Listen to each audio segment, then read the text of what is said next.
Omukuumi akubye abantu amasasi abadde akuma kizimbe kya Nalulwa Market kumpi ne paaka enkadde wano mu kibuga Kampala.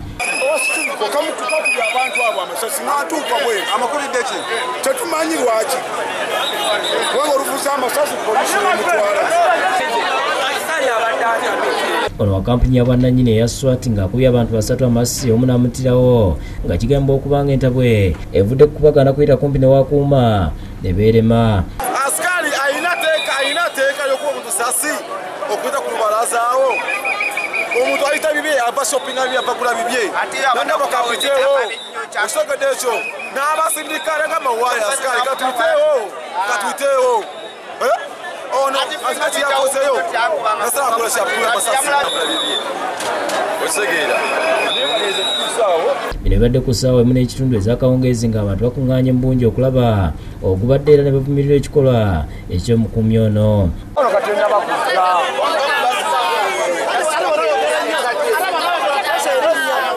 Atiddwa Bakoye Brenda era ng'abadde tannategeereka gy'ava.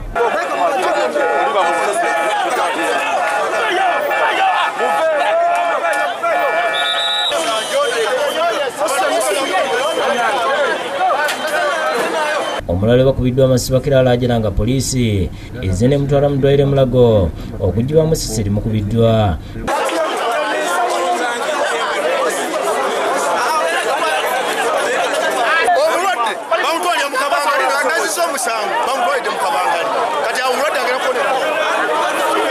Gw'omulambo gwafudde poliisi egwekebeza okulaba ebimukwatako era obwedda erwana okulaba ng'abantu tebaleetawo kavuyo.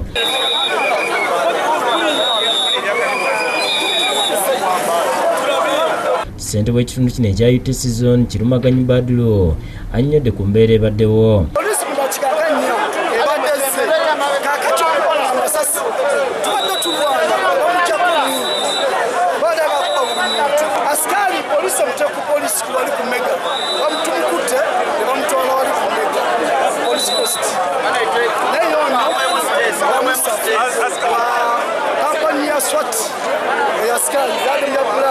Abamu bategeeza nti omukuumi ono abadde yatandika okusolooza ku bantu abatunda ku lubalaza ensimbi nga bwe bazimumye kwe kutandika okutabukira abayise.